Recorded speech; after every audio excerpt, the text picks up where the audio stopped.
kirabirako. Yes. Asooka olwaleero yafuna ekirabo. Number 1. Ennaku ennengedde wano.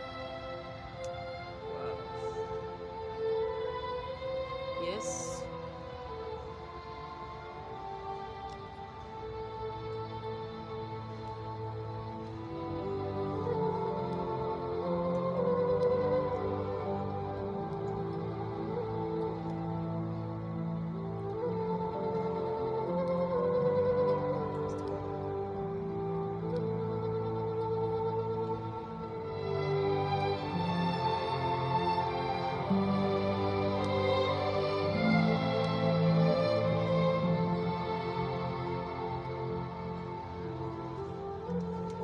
Yes, we are getting started.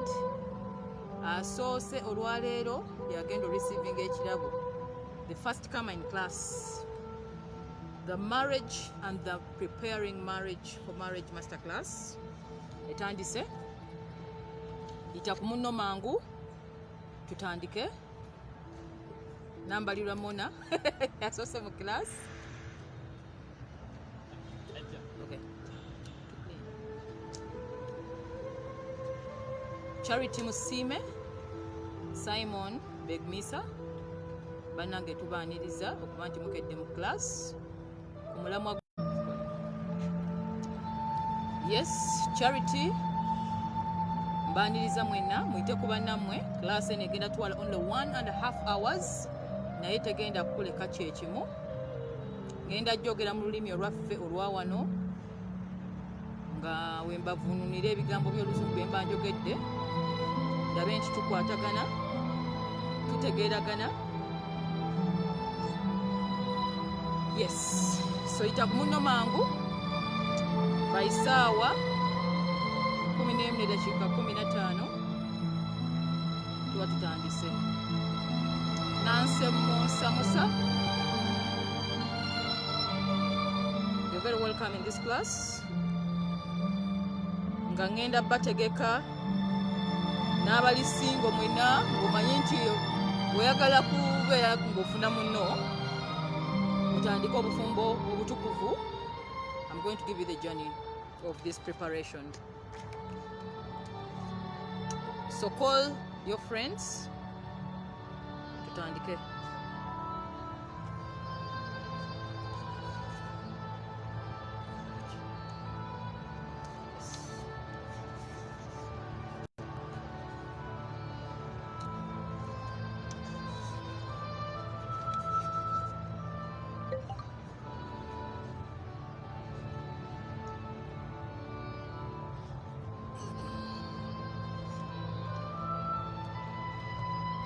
Nansubuga Jena gwe class monitor. Njagala okwate omuyizi asoose mu class muno. Yagenda ofuna ekirabo ky'olunaku lwaleero for keeping time and for keeping it Mariam. Nziramu bajjukiza ti tuli ku Sheraton Hotel, my brand partners in this journey of self-development. Tugenda mu lugendo olw'okutereeza emitima gy'abantu emotionally, obbawa essanyu awatali ssanyu, era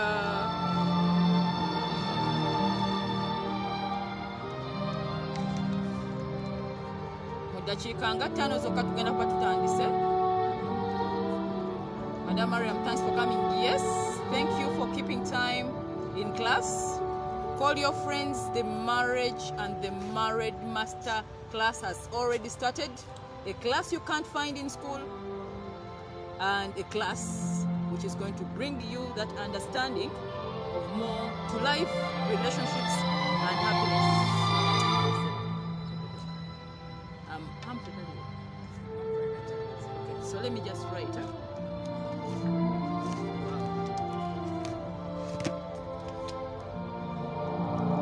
Yes, we are the Sheraton Hotel, the best or nothing. Balinga Benz. This is the place which only has love. which is intending to show you love.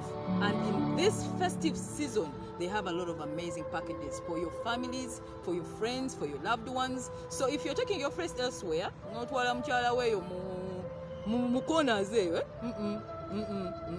you're misusing love.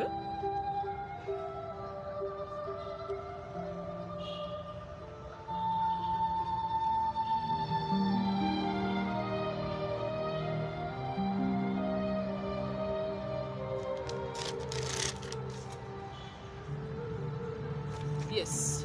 So was in make us okay. Yes. By sawa 11 dakika 10. He knows it. I'm so by sawa 11 dakika 10 tyaba tutandise. Waliwo ampa ku nseko wano. Onkolera Madam Mariam Sarah Hamida. Yes. Yenze omukyala ategeera laavu emotionally nga tuvudde mu kwogera obwogezi ebigambo. I've lived it, I preach it, I am teaching about it all the time. So ozibera dakika 10 ngombolero tutandika mu klasi yaffe ey'olwaleero tugenda tunulira ebiti by'abantu babika bisatu. Leero njagala kubeera organized bulungi nnyo kubanga ensonga gye ngenda okukwatako eri very very sensitive. So buli kigambo kyenjogera kiri from the spiritual world, si bigambo byange nga bwe nabagamba ndi mutume, so don't shoot the messenger. So wenjogera ekintu nga tekikusanyusiza manya nti don't shoot the messenger. Nze njogera ekintu nga bwe kiri, for better for worse. So we live in a realistic world, and without reality you can't enjoy love. Love is truth. Love is truth. Era okweyagala nga tolina mazima, nga toli mu mazima, ebyo muba yakubyamu. That is not love. I don't know how you can define it. So yes. Tugenda tunulira ebiti by'abantu basatu. Those who intend to get married. Nga gwe ekirowoozo ky'omutwego oyagala kufumbirwa.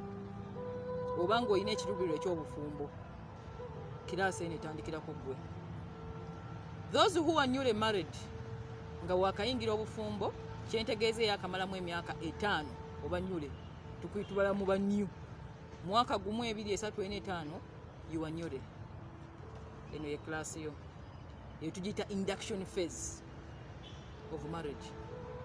Abali mu preparation phase beba batanaba kuyingira naye ng'oli awo weerowooza olina omuwala gw'oyogereza oyagala naye nga munnange ogamba nkiyingira sikiyingira, because marriage or choosing a loved one is the #1 cause of failure and success in life. Yensonga esinga obukulu okuditamininga gy'olaga ky'ogenda okubeera ne ky'olifuuka. Yadde wasoma n'obeera lawyer, n'ofuuka doctor, n'ofuuka engineer, asitokola wrong choice of a mate. Mu research bagamba ziba zikusanze. Kitegeeza eno class egenda kuyamba okwongera okuteekako ebitangaaza oba okwetegereza ky'olimu, ky'ogendamu, oba kisaanidde okyuseemuwa ne bye muba temwetegereza. So abakajja ku mukutu guno, The Ladies Guide by Mariam, amanya agange nze Mariam Naguja, your emotional love doctor.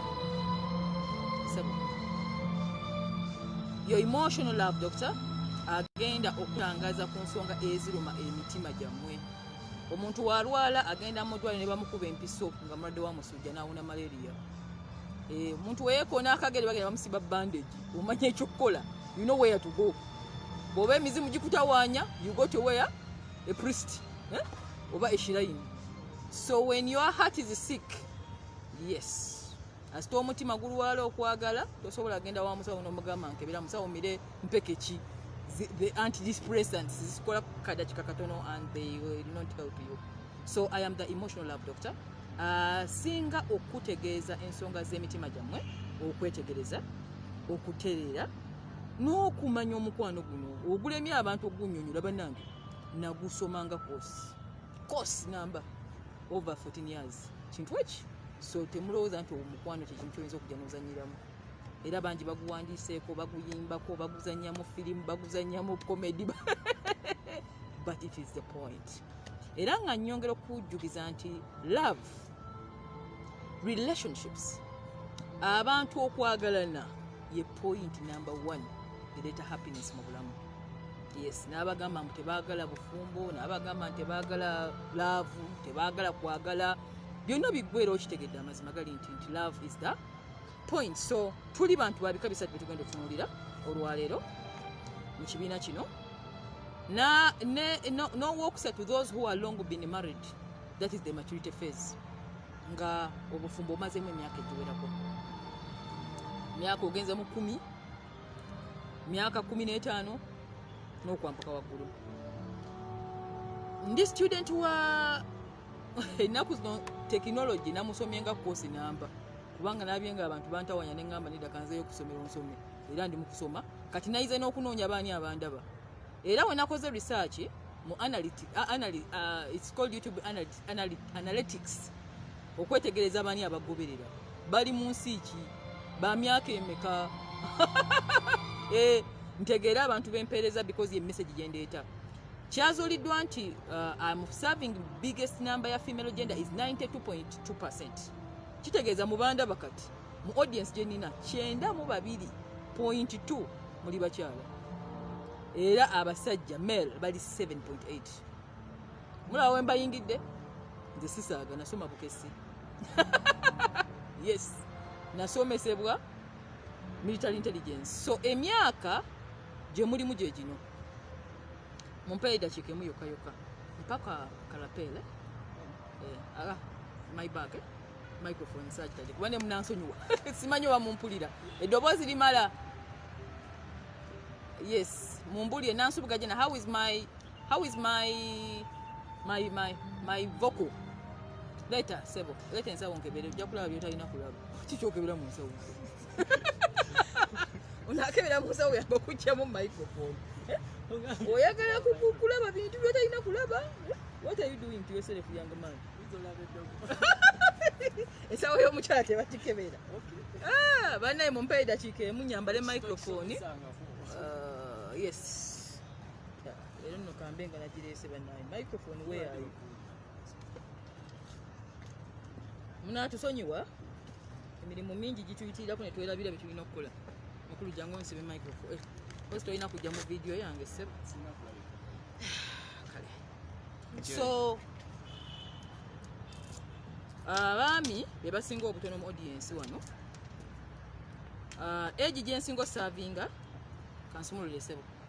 Age gyensinga osavinga eri mu myaka 18 ku 24 muli 8.6% yangu wa. Emyaka 25 tu 34 muli 71.8%. Muli audience bw'oba toli myaka egyo yogera amazima. 35 tepano kaliwa niseno wansi mitawazi 35 to 45% muli 19.6.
sima eddoboozi liritya bannange? How is the volume bannange? What can I do now? No volume, no volume, no voice there, no volume. Oh wow, simanyi wawe okutte. Musooke mugume bannange, sitaani ali mu kulwana nneme kusomesa naye. Okay, so I should remove the mic. No volume though. Walai, no voice at all. Now it's okay. So I think we remove the mic. Kale. Kampoganeko. Mic bajiganye. Nzale solo gezi. So, mbadde maliza ngamba nti the voice is not coming out. Wow. What is the problem? It's back now. Okay. So munatsonyiwa, we are still having a technical issue. Live was better kati nayigo kukakkana si kya papa. Yes. So we are going to serve those three kinds of people: those who are preparing marriage, those who have been newly, and those who have been in marriage for a long time. So let us start with those who are intending. Nga olieyo olyagala bufumbo oba wetegekera oba ng'osuubira nti ogenda kufumbirwa essaawa yonna yonna. Olina okumanya ensonga ssatu, ngenda kumenyera emu ku emu ate gwe wennyini weetegeere. Kati abo benjogerako be bali myaka 18 ku 34 ekinene ennyo, be bantu bensuubira okuti be bali mu kwetegeka, oba 18 ku 28 naye roughly tubavuge mpaka ku 34 awo. Number 1, gwe wennyini ng'omuntu olina okwekolamu omulimu. Make yourself an ideal for the partner or spouse you're looking for. Kisinga okwewunyisa nti bwe tuba tunoonya relationships oba ng'oyagala obufumbo, otandika okwagala okunoonya omuntu gw'okubya ebifaananyi byo mu bwongo. Omukyala ali bw'ati, wa myaka bwe giti, muwanvu bw'ati, yasoma bw'ati. Otandika okunoonya those characteristics zoyagala muntu gwe goyita your ideal spouse. Characteristics ezo bonoonya oba the traits you're looking for, ebiseera ebisinga oba ozinoonya mu muntu mulala naye ng'ate gwe toziri. Awo kansooke mpozingemu. Lwaki? When you're looking for a relationship, ng'onoonya bufumbo oba ng'onoonya omuntu gw'oyagala okusettlinga down naye. Leero tetuli kuba single. Single kudu ngenda giyingiza mu somewhere slightly. Naye tutunuulira omuntu anoonya munne because buli omu kyanoonya. We enter relationships with the end road of settling down with this person gw'ogamba. So bw'obanga ya end road gy'otwala, ebiseera ebisinga tutandika creating ideals mu bwongo bwaffe of that person. Naye nga ffe tetwekozeemu mulimu. I want to understand this. Singleness gy'olimu akaseera kano ng'oli mu preparation is a phase of life that is calling you to be all. WHOLE, ekintu ekijjudde whole. When you're still single, you are unique, you are whole, and you understand yourself better. Kitegeeza w'obanga oli mu kunoonya munno ng'okyali mu singlehoodness, olina okukola omulimu gw'amaanyi to make yourself an ideal. Nti oli gw'onoonya oba okunoonya kitegeeza searching pursuit, ntegeeza gw'olina mu birowoozo. When they cross over your face or your journey in life, bakulaba nabo. Kubanga nga gw'olina ideals, nabo balina ideals. Naye alina kyetaaga mu muntu gw'anoonya. So the preparation phase of marriage nga olinda would be the singlehoodness. Mwe muyita singa. Ate abantu kyebagala okukasinga nti musingo as if kintu kibi. It is a season for you to make yourself ideal. How? Olina otandika okukola ekyo sijja kiddamu nabibagamba dda. Okola ku ndowooza zo, n'okola ku newetereza career wise, n'otereza finances zo oba ng'oli mwami, n'otereza Preparation kwegamba kyetegeeza nti nga munno tannaba kujja kusanga kikyoli mu kukola right now. The mistake most people make is that they just get married without preparing.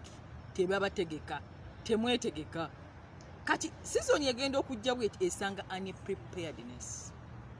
Ekigambo marriage oba okufumbiriganwa kitegeeza two people who are unique, who have been in singular, who understand themselves are coming together. Naye tosobola kumiitinga munno nga gwonyi ntokoze ki teweetegese. Era ne bw'abazze nga ye yeetegese nga gwe tonnaba kwetegeera, you become a problem. So njagala obbagamba nti oba tonnaba kuva mu singleness ng'oli mu preparation ey'okuyingira ekintu ekyo, sooka we making an ideal nti omuntu agenda okusanga osaanidde. Tweme kwerimba azini mulekawo okwagala okunoonya ebintu ebinene gwe byotali gwe wennyininyini. Njagala omwami yasoma mu Oxford University, alina degree mukaaga, ate muwanvu, ate nga mugagga, ate nga tazaalangako ebintu ebitaliiyo. Kati oli naakubuuza kati gwamwetaaga degree oyina mmeka? Kubanga naye yennyini yadde alina degree mukaaga naye alina ideal ye ey'omuntu ate naye amusingako waggulu. That is how the story goes. Gwe gy'oyita kiraasi yo naye agamba nange si kiraasi yange, nange noonya kiraasi eri. Isn't that amazing? So tulina okwetegereza nti obufumbo buno nga tubunoonya ng'okyali single, ideal gw'omuntu weekolemu omulimu, atuuka okusanga ng'oli osaanidde. N'okubajjukiza nti marriage tebagipasuwinga. They don't pursue a spouse. It's a very wrong thing. I'll repeat again. They never pursue a spouse. Tokeera ku makya n'okufuula mulimu nti kantambule kangobe anti noonya oyina kubanga weekolako, because marriage is a holy thing. Two people are meeting, two spirits are falling in love. Kitegeeza mulimu n'omuntu ow'okusatu. Who is God? So pursuit eno abantu gye basinga okubeeramu, especially abakyala, ajja kumpasa, kandi noonya omwami tajja kujja, tebajja. They don't pursue a marriage. A marriage oyina kwetegeka, oyo akusaanidde. Either way you always meet. Woba oli mufumbo kuno you can testify for me how you met your husband or how you met your wife. It is like a miracle. So meaning that we don't need to pursue efukenga life purpose nti why nti ndi mukwanoonya bufumbo ne bufuuka omulimu. Weekoleko. Make yourself an ideal. Olw'ensonga ki muyinza okumbuuza nti lwaki omuntu apasuwinga omuntu n'amudduka. The laws that govern the universe nga bwe nazibagamba tezikkiririza mu desperation. Etteeka baliyita the law of paradoxical intent. The law of paradoxical intent oba ekintu ky'oluubirira ky'ogoba with desperation kikola ki? Kikudduka. Kubanga oba ovudde mu harmony nga gwe human being. So oli ne woba omugamba nti waaye ntuuse nyamba mpasa obudde munzikwere kakati ntuuse adduka buddusi. Abakyala mukitegeera kye njogerako.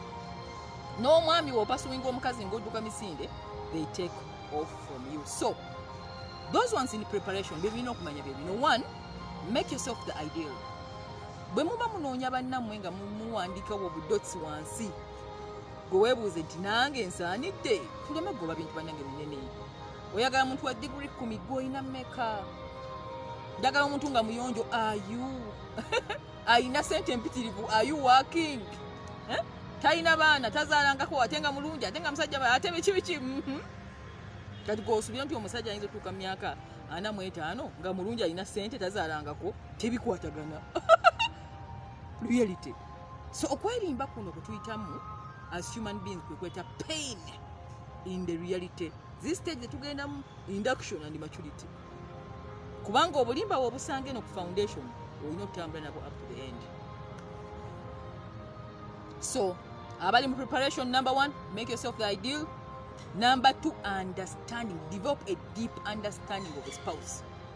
Noonya omuntu ng'ogenda kumutegeera. Lwaki? Omuntu ne w'onaagamba nti njagala omwami ng'ali intellectual, yasoma, mugezi, mugagga, ate nga mwana tusi mwenzi. Obula ebintu ebirala.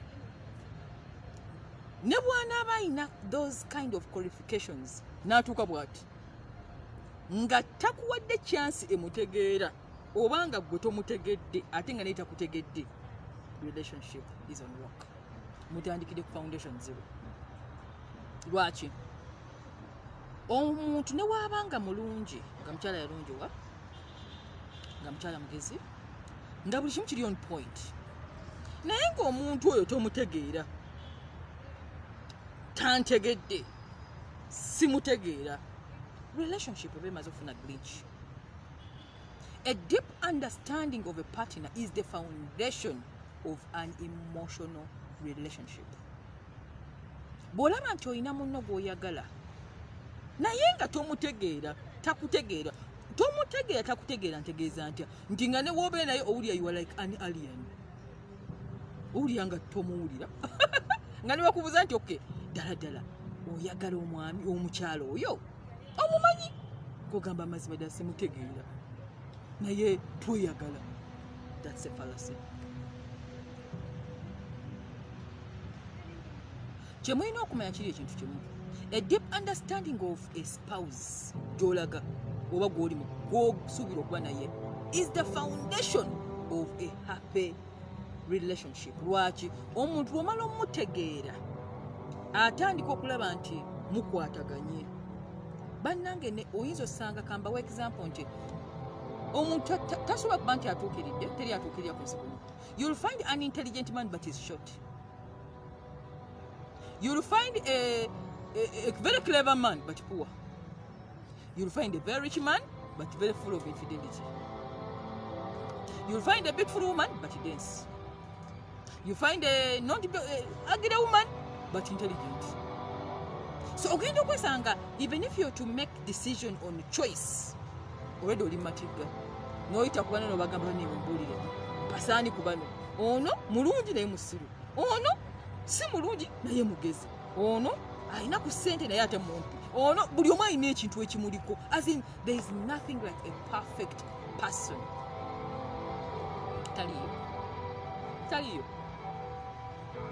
So when you come to decide, you must look at maybe 5 things omuntu byalina n'ogamba that 2 I will take, the 3rd I will kuguma, the 4th I can work around it with time and the 5th I can't change. Omuntu omutwala nga w'omulabi nokkiriza, kitegeeza you know what to expect. Why? Because decision making for preparation, abali mu preparatory stage, okusalawo kwe kusinga obuzibu, kubanga buli gw'oyagala alina kyalina kyotitasanyusa. Oli mumpi, ono mugagga naye ate talina mpisa nnungi, ate oli si mulungi naye ate there is always something in there, a lot of imperfections. Nondaani, ntwalaani, n'ogezaako okubuuza ku bakwano go, you even get more confused. So a deep understanding of a spouse or a mate is the foundation of a happy future of a relationship. Kubanga omutegedde ne waba short but nga omutegedde asinga tall but sikutegedde. Ezo zinsonga bizimbawadde. And lastly, number 3 is when you're in this relationship nga omufunye ne muyingira mwenna, you start working on the relationship, because a relationship enkolagana yammwe erina obulamu bwayo beyond mu abantu ababiri. Kitegeeza ebimu tebigenda vaamu nga emusuubira, ebimu bijja ku surprise nga tebyali nga wabiraba, naye oyingidde mwoli nti wookikanyuka n'ogamba kati kanziremu buto ng'oddayo mu another circle of understanding them, getting to know what they have that you don't want and what they have that you want. What will you compromise? It is a job. So nze ngamba londako 5 jako 2 ekyokusatu ogezeeko ekyokuna ogumiikirize ekyokutaano ogambe ekyo kinnemye okkirize because there is no perfect relationship, never. There is always something. So oyina kukkiriza ate n'oyinga stage ekkiriza n'ogamba nti munnange omukyala njagakala omukazi nga mulungi ayina akabina bwe kati amagulu gamyuka bannange agenda okuzala ebyana ebinyirivu naye ebyana bijja kuba bisiru ekyo kkirize otekemu ne stamp kubanga wakirondo kkiriza. There is something that comes with decision making when you are aware ng'otegedde nga tebakikubyeko. That's why when it comes to choice of a mate mumpulirize, even God doesn't get involved. Kati mbabulira amazima, God just shows you a lot of prospects nga woobasabye nti njagala omusajja omuwanvu ajja kwetya abawanvu nga 5 gwayina okulondamu gwe because wanaakulonda aba asse will power yo will n'okumwekwasa nga mutabusa. So I present you a lot of prospects gwe londamu. Decision of who you're going to stay with must be a foundation of yourself as you in singular. Nti we baba tebivuddemu bulungi, you are liable to what you have seen. You don't carry your blame shift of the relationship with another person. So buli kyosalawo mugundi mu relationship yamu ne gyolaga gwe. So abali mu preparation mbawadde ebintu ebyo bisatu. Weetegeke obeere ideal w'ekyo kyonoonya. Get somebody you can deeply understand nga omutegeera wano kikyali tewaba n'omwaka erimba teri kuyingira munda n'olaba nga ate akyuse kiwatalaba lubi. Olina ku deeply understand them. Atakkiriza mu deep understanding oyo si wuwo, kitegeeza tali ready for that maturity continuum. Ekyokusatu, work on the relationship ng'ogiyingiddemu. Todduka kuba buli phase oba ogiyiseemu nti nowasanga imperfection wali okiraba wanoonya kabina era kewafuna tocomplaining nga owakabina ate yakuba oluyi. That's what you chose. Wayagala mugagga tocomplaining nga omugagga takomye ewaka kubanga alina options empitiri. Wayagala mwavu kubanga be bali loyo tocomplaining nga osuze enjala. The decisions must be in you, gwe the owner of your life. Era naffe bakansala nze sisalirawo muntu ebyo sibiyingiramu ne Katonda yennyini tabiyingiramu. Bintu bizibu nnyo. Why? Because you come back to me and you say omukazi gwe yandabira abakyantuusizaako. That's how hard it is. That's how hard it is. Preparation phase mbamaze ebyo bisatu. Era woba onoonya munno, woba oyina munno essaawa zino nga omusuubira okumufumbirwa, omusuubira omutwala mu nsi ensuubize ejjudde essanyu. Yes, those are 3 things you must look at. Ate muleme kwerimba. Tugende ku abakayingira. Nze nabagambye eno class terina wemugenda gisamba. Nabagambye nja kwogera siina wentunula wobwengula the messenger and I'll tell you whatever I feel. So tuyingidde mu bakayingira, those who are just newly in wakayingira. Bwe twogera ku bufumbo mulimu abantu babika byanjawulo. Olwaleero nze wemba balinga marriage ndi ku kintu eki love and emotions. Sigenda kwogera about parenting. Marriage is a very wide field. It's a very wide field. So nze ndi ku emotions zokka, and that is my calling, because buli omu alina kyayongera on the planet Earth. So nze ngenda kuba nkolagana n'ekyo kyokka mu kusoma kuno yakyo oba onsubira mu kamwa kange. So abakayingira definition. Oli yandyebuuziza nyingira oba nakayingira. Naye what is a definition of a successful marriage? Gwe ddiwo otunula n'ogamba nti obufumbo buno bade successful. Kubanga obufumbo is like a house. Eringa nyumba. Eriko emitayimbwa, eriko amabaati, kuliko amadinisa. Naye ate ebyo byonna madinisa, amabaati, biki byonna bitudde ku kintu eki? The foundation. The foundation. So when you are newly into that phase of life, The foundation is more important than the mabati jolaga. Foundation ya relationship gyemuyingiddemu, the first called marriage, yesinga okugenda okukuuma kyemwazimba mu myaka egiriddayo mu maaso. Foundation ya relationship yonna yandibadde ku kintu kimu kyokka. Kanki bagambye oba wali okiwuliddeko oba nedda. You were two people who were single, a man and a woman. Each one of you had a life before. You were single. Yalina obulamu bwe, walina obulamu bwo. Yalina ebimunyumira, walina ebimunyumira. Ayina endowooza ye, oyina endowooza ye. Ayina engeri gy'alabamu ebintu, perception, oyina engeri gy'olabamu ebintu. You are united now. Singleness as a stage in everybody's life who is entering into a marriage is a stage gy'olina okubanga weetegereza nnyo kubanga w'oyingirayo tolowooza nti oba ofuuse muntu wanjawulo. What makes two people who are spouse one? What is that? Should be the question. What unites two people? Nga balina endowooza za njawulo, different backgrounds, balaba ebintu mu ngeri ndala. You were two people. You grew up from different villages, different countries, and you were together in one house. Kyekyo kiba joininga. Should be the first question. Munziremu awo bannange, ndi mu kubuuza. Kezia Olivia Harris. Kiki ekigatta abantu babiri? Okugamba munno nti tubeere ffenna naye ng'ate mulina endowooza ya njawulo. Njagala mukimbulira awo. Nja kuba nkisoma ono. What is that thing that joins two souls together to start a journey called life when they are two different people? N'abakooza Edith Love nedda nnyabo. Nedda nnyabo n'abakooza.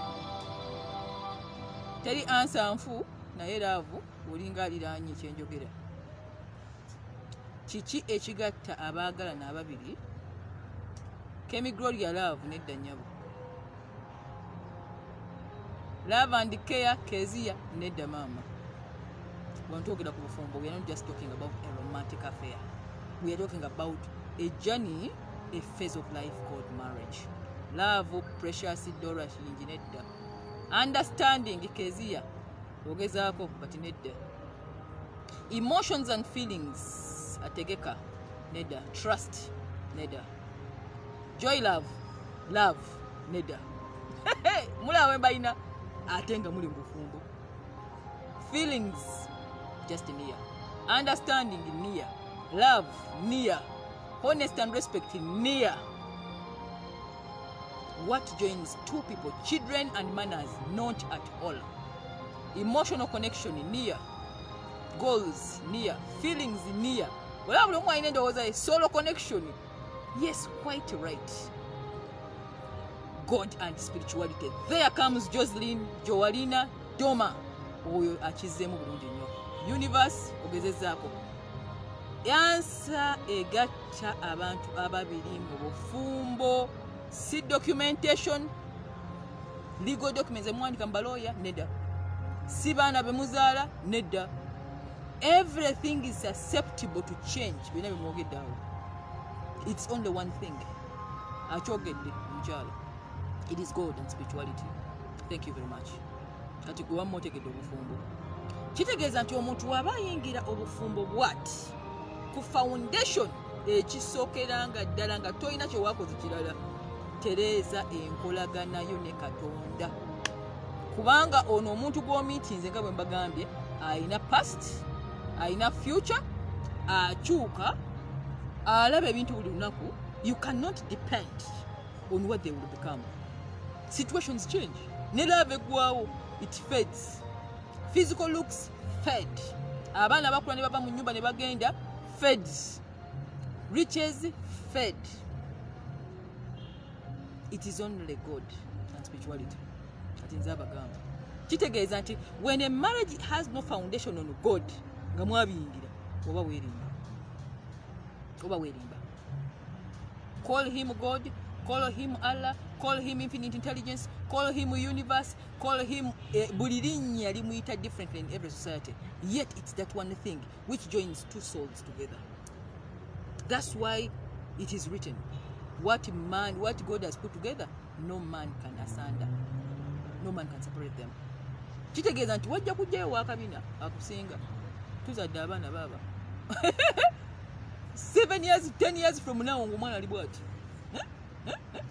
So a man should always change his head to that new birth. Abavubuka bajja bakola sente. People are coming up with technology, young boys, and they're making lots of money. So it cannot be a dependent, I mean a point to take into your heart nti kampase wa sente, kampase wa kabina, kampase alabika obulungi, anazaala abaana abangi. Ebyo n'ebintu bigwawo. When you're talking about marriage, we are looking at longer term. And remember, in the eyes of God, marriage means permanence. Yingira tewali kufuluma. That's the reality. Tewali kufuluma. So kitegeeza weetegereze. Kyembagambe wali mu preparation phase. Ebyo bintu ebisatu mubiteekeko nnyo omutima mwabatannaba kuyingira nga tonnatuuka mu eno phase. Induction ng'otandika ogenda switch off. So tuyingidde mu kutegeera ekintu ekyo. Even witchcraft can't last. Yes.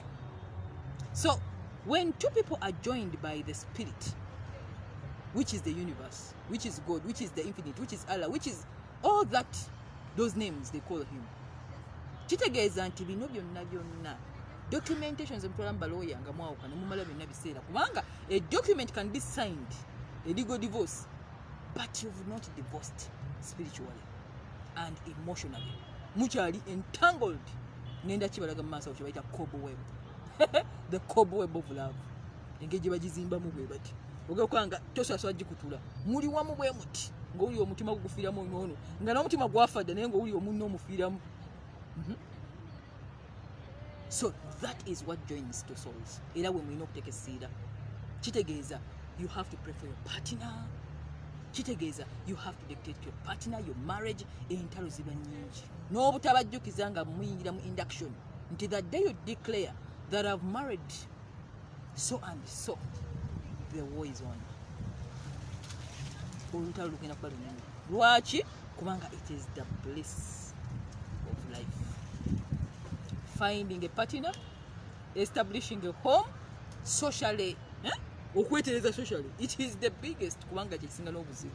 And that is where most attacks base.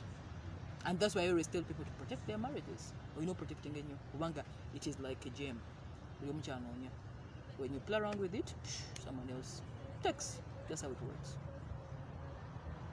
So, definition of a successful marriage. What is a successful marriage?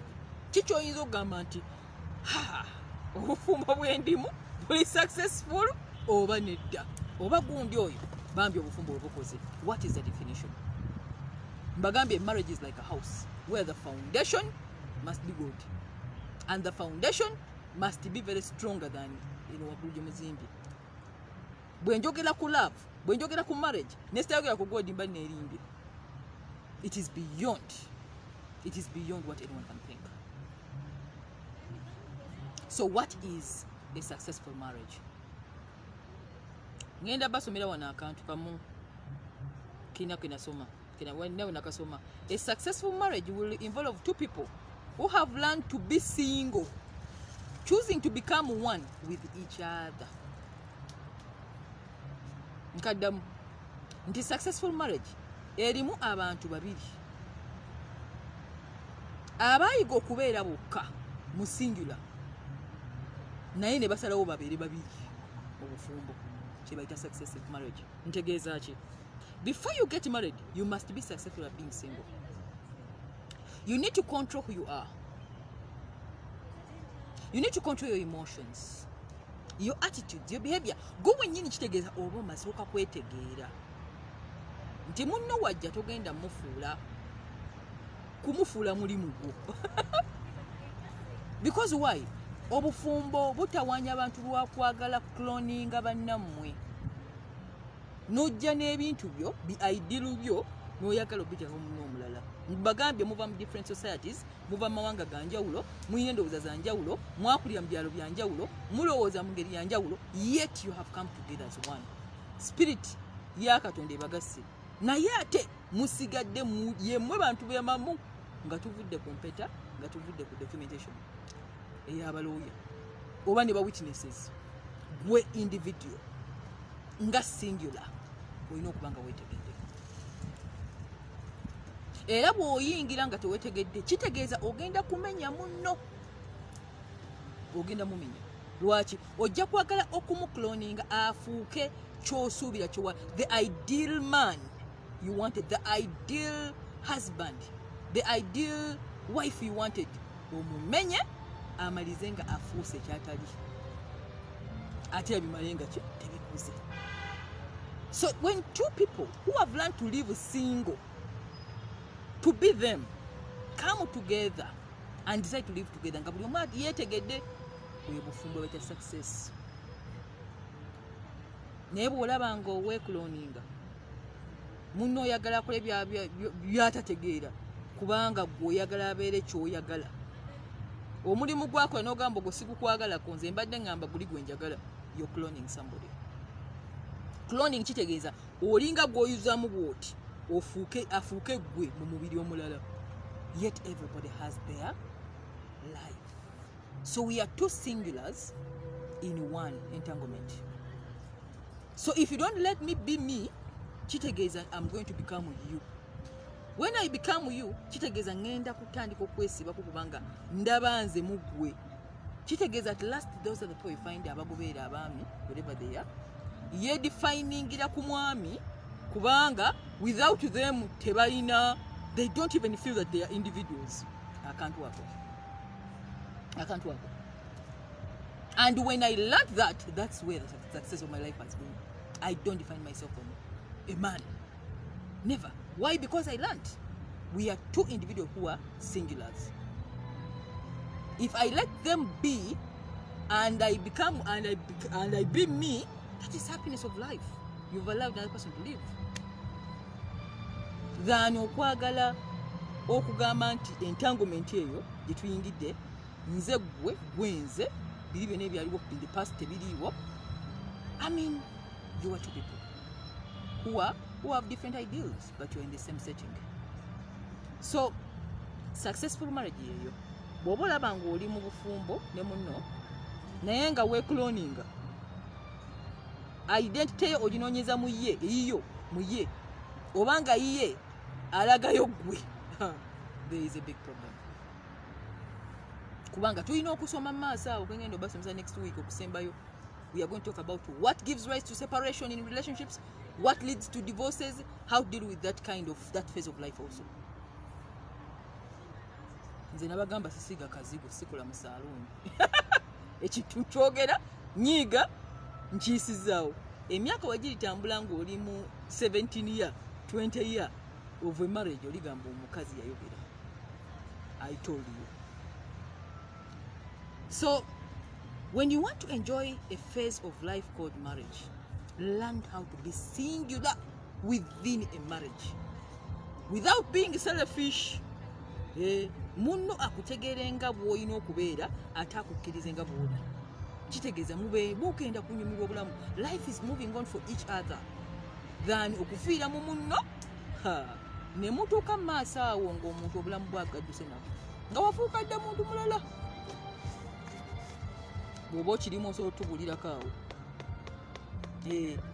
Sunday Bright agamba this is mature discussion. Yes. Temundabanga nga ndi serious bwenti. Bwe tuba ne basingo. Nina groups ibiri commercial break. Ez'abafumbo, ey'abafumbo n'ey'abasingo. Naye ey'abasingo buli lunaku nsangako 1000 plus messages. Sinsomanga maze like 2 months now. Ey'abasingo kuliko 1000 plus. Ey'abafumbo eri peaceful. Terina noise. very orderly naye ey'abaana abali single my oh my kitegeeza abasingo bali mulemu bwabwe fantasy boogera kino boogera kiri naye abafumbo n'ekigambo kyafulumya ku message ku group alowooza emirundi ebiri. Yes, so marriage means maturity. Whether ofumbiddwa oli 18 years oba oli 23, as long as you say I have done, oyingidde ekintu maturity continuum. Ofuuse mukulu okuze buli kyoyogera buli ngeri gy'olowooza olina okuba nga you get a second click. Yes, so abakayingira that phase of life. Marriage mbajuka is like a building, it's like a house.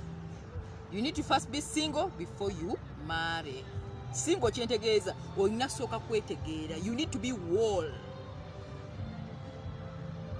Choose your life. What do you like? Why don't you like? Who you are? Where are you? Olina okuba weetegeera nti munno wajja oyangwa mangu omunnyonnyola okusinga omunnyonnyolera wakati nga muyiseewo emyaka 8 ogambe nze nno nga saagala abantu bakomawo kiro naye nga muli myaka 8. Nze naabanywa omwenge nga bantama muli myaka 8. Abakazi aboogera ennyo bantama muli myaka 8 egy'obufumbo tewakyogererawo okiyeta wakati nga foundation mukivuddeko. So how do we make an emotional marriage? Ekigambo emotions nziramu bajjukira gwe mulama gwange. Emotions enneewulira yefuga okwagala. Isn't that amazing? Just omuntu okuwulira n'akufiiringa tita oyingidde naye sitowulira nga omuntu tomuwulira takuwulira tomuwulira takuwulira muli ku byammwe. Emotional marriage, emotionalizing your marriage. Oyingidde mwoli. Nze wano njogera bintu biri positive, sikabya abantu maziga, sibika njogera bintu bizimba bulamu. I focus my mind on only good things. Focusing obwongo bwange kwebyo ebireetesa mu mutima kubanga yeeyo jene gye nakwata. Era buli kyengenda okwogera wano sigenda kaabya abafumbo maziga. Ngenda power tips on how to find emotional happiness. Nansubuga jena musooke musharinge syllabus nga tetunabagenda mu maaso bannammwe mubagambeko kamba weedakiika emu yokka musharinge ku bannammwe baleme kumisinga class eno kubanga munaaye tebabisomesa mu masomero ate mbibaweedde na ku bwereere saagala balangira for free free ofuna saani raini ebyo ebyobwereere aye nabo bajja biba banja nga mufudde. Katonda akubuuze nti nakuwa omusana wali okedde n'onneebaza nti nedda wakeeranga n'ogutambulira mu bwoti tofa naye obagwako oba tegwaka. There is nothing for free on earth, yet I'm giving it now. I'm giving it. So first share this with your friends, musharinge bategeere obufumbo buno emotionally babukwata batya. Tugenda kwogera ku emotions zokka zendimu. Musharinge mudakiika emu yokka emotionalization of a marriage gye tugenzeemu. Nabagamba wemba njogera bannange Flavia agambye otulangidde n'omusana bagenda kuba banja. Did you even wake up to say thank you to the sun? No, and you're enjoying it. Muli mu light yago mutambula. Musharinge syllabus yaffe ey'olwaleero. Era nnyongera bajjukiza who joins a couple together. It is not love, it is not sex, it is not a home, it is not children, it is not spending too many years together, it is not legal papers, it is God who joins a couple together. Katonda yagatta abantu. Kitegeeza ekintu ekigattiddwa Katonda no man can separate. Musobola okuyita mu buzibuzi bwawo nga tujja okwogera naye nga yaba amaze kigatta. So marriage is a very good thing. Emotionalization of a marriage. Njagala babuuzayo ekibuuzo kimu kyokka. How do you emotionalize somebody? Tunatuuka mu bufumbo. Omuntu kikyoyinza omukolya n'akuwulira. Okuwulira ntegeeza n'akufiiringa bw'ati nga ne bw'aba aliwa ajjukira ggwe, ne bw'aba atambudde ajjukira ggwe, buli decision gy'akola alowooza ku ggwe. Emotionalization. What are the things that you can do to make somebody emotional? Tugenda ku emotionalization of a marriage oba emotional marriage. Ngenda balaga. Many marriages are not emotional. People are aliens in one house. They share documentation of papers. Children, but they are aliens. They're like strangers, and they are married. Emotional marriage. Because when you enter into a marriage, muyingidde mu kintu eky'obulambulukufu ekirimu abantu ababiri abakulu abakkiriza to say I did or I do. Kakati okkakkana, when you don't emotionalize yourself, oba weerimbye. Sebo, bali bagambe. So what are the things that you do? Simon Begumisa, Nuwaga bagamba trust. Yes, you need to answer character. Safina, Kamanyire, quite. Emotional marriage. How would you emotionalize another person? Omuyingira mbongo. Understanding. Kindness, love, respect. Hey, anti olaba. Regular, wise communication. Awo. Violet kugonza utandise. Communication. Ako mukailighting enako. Bwenjogera ku kigambo emotional. Enewulira. Omuntu okuwulira. N'omuyingira mu musaayi. N'ogenda mu busomyo. N'odda ku bwongo. Time netuukanga. Akuwunze kye bayita emotional marriage. Mariam, I'm so emotional and I can't control. How do I deal with it? Ojja genda ku YouTube channel Angel Lovic. Genda ku YouTube channel yange waliwo a playlist called Emotional Control. Nakakanyugira yako. Nansobola gye nakusharingira wano gundi. Akusharingire my channel ya YouTube. The Ladies Guide by Mariam Naguja, the Ladies Guide YouTube channel. Ojja genda yo kalabe. Nansobola gye na please share that YouTube channel here. Ayagala okutega emotional connection yagendeyo naye nga ngenda basomesa kati right on somesa kintu kirala emotional marriage. Understanding, yes. And good communication and listening skills, yes. Joan. Trust and understanding, yes. Spending time together, Rian Lily, yes. Omuntu gw'omala naye obudde obungi mu physical connection. Omuntu gw'omala naye obudde obungi nga omulabako presently. Kuyingira mu busomi. Time spent together. Omuntu gwobe naye ebiseera ebisinga mu communication, gwokubira kubira simu, you're building a cobweb. Kati nze emotional question kita cobweb. If you know how cobs grow, I mean cobwebs, ezo gundi bazita zigundiza na bubi ezo. Bwe bati bazimba emotional connection. Ejjanga esaaga naye muganda wange okugikutula. Ng'oli akuyingidde mu busomi. Allah. Asobola obutafulumamu. Forgiveness. Yes. Emotional marriage. Mpaka nga obufumbo bwa mbufudde emotional. Kati nawo no emotionalizinga. Tonna muyingira.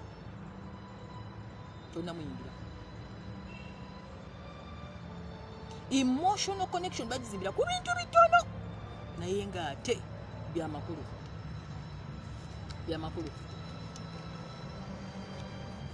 So being present at present, communication skills, empathy, yes. Number lira mona omuntu okuspendinga naye obudde bungi kisobola ozimba cobweb mu nkolagana yammwe. Getting in deeper conversation n'omuntu oyo. Sharing intimate stuff mu communication. Mubanga abageya. Buli kaseera omuntu gw'ofumbiddwa abanga mukwano gwo. Musobola okugeya abantu. That's why ne kooti tekkiriza abamuntu kuyimirira against another nga muli bafumbo kubanga mukwatagana muyina enkolagana eyammwe ey'omuntu eri emotional. You can't even testify against another person because muli mu bya love. These are stronger cobwebs ezizimba love mu marriage. Era kye twandibadde tuteekako essiira. How would you emotionalize somebody? Mpola cobweb egenda ekula before you realize somebody is in you and you're in them. Emotional entanglements simbi ng'ozizimbe n'omuntu omutuufu. Njagala muwandiike ekigambo emotional marriage. Abaliko mu class kati njaga kibayingire tuleme kubeera maaso awo kubanga kyendaba nti most marriages are not emotional. Tebali emotionalized. And that's why many of them teba feeling abannaabwe. Mumpandikire ekigambo emotional marriage kubanga tugwe mulama gwe tugenda okuddako. Mbasomese emotionalization of a relationship. It is not sex, too much of it. It is not kuzaala abaana muzali abaana ngenda mukwata muganda wange. Muwandike ekigambo emotional marriage kibayingire ku musaayi ku mutima kuli njaga kiyingire ku bwongo bw'omuntu nti bw'obeera ne munno nga mweyagala nga takuyingidde tomuyingidde muzanyira ku ngulu bw'emuti muli ku surface y'omukwano temuguyingidde. And that is the antidote to broken relationships, emotionalization. Kitegera ne bwagezaako okudduka bw'ati adda anoonya amuyingidde nga taliiyo ng'agamba gundi mukwano gwange nanyumya nani ono nanyumya kino nakigamba ani ng'akomawo. Emotional marriage. The way we bond together, and that is the only bond, emotional marriage. Mukitegedde abatanna bafumbirwa abakayingira abali wakati nga bibatabuseeko temwa emotionalizing relationships zammwe between the two people. Emotional marriage temwakimanya ekigambo ekyo mukiwuliddeku ladies guide. Ways we create bond together kyekigambo emotional marriage. How would we create that bond? It is not a documentation of a lawyer. It is not a documentation at the church. It is not a documentation gye bakuwa kunika. It is emotional bond. You're not creating. It is what keeps two people together even when trials come to test the marriage. Even when the children leave you in the house, even when you lose somebody maybe you lose somebody you love, maybe both of you. Even when money disappears from the marriage. Even when mugenda funa a lot of tests and trials that test anything which is called marriage and which is good. Yet when you bond, that bonding will keep you together. Kyetuli mukusoma kati. Era bw'olaba nga munno tomuwulira nga muli mufumuloga naye nga simuwulira akantu akutuuka twala lightly. You've got answers semberayo bw'ati. That is the attack to the marriage. You spend time together, the amount of communication you have between the two of you, sharing hopes, dreams and inner thoughts with the person you love. Byebizimba emotional bond. Empuliziganya obudde obumala mwenna okuwanyisiganya ebirooto byammwe gy'olaga pulaanizo byebigatta abantu emotionally. N'owuyanga munno wadduka agenze tomwetaaga okyamwetaagako kopi bw'abeere wala ogamba ye mutuukako ddi munyumize mbadde ngenda kukola ekintu kino olaba otya mukwano omuntu kwosharinga naye hopes ne dreams zo muba mubondinga kubanga ayingira mu mutima gwo aba akuyingira naye bw'olaba ng'oli mwami mufumbo pulaani zo zitwala wa side cheek gw'onyumiza sente zigenda okujja gw'onyumiza ekizimbe ky'ogenda ozimba gw'onyumiza pulaani ze zigenda maaso. You are emotionally bonding yourself but to a wrong person. Abali mu nnyumba tebakutegeera.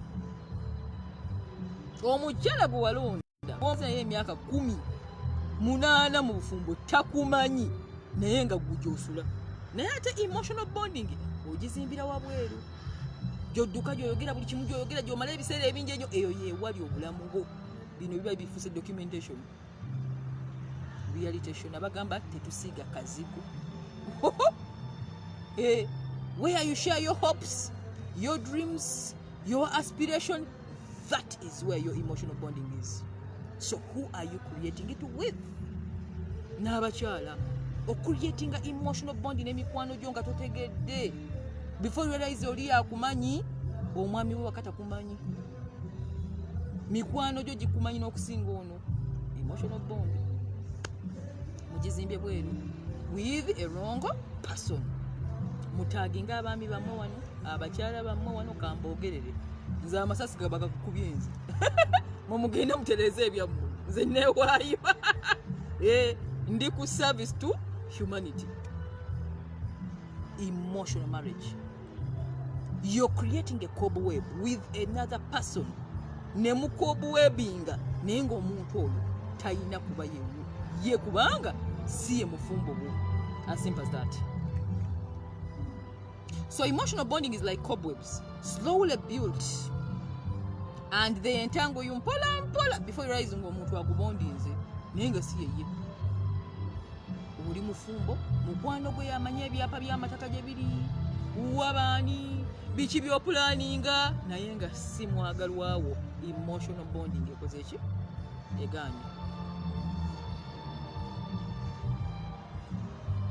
The process is very slow.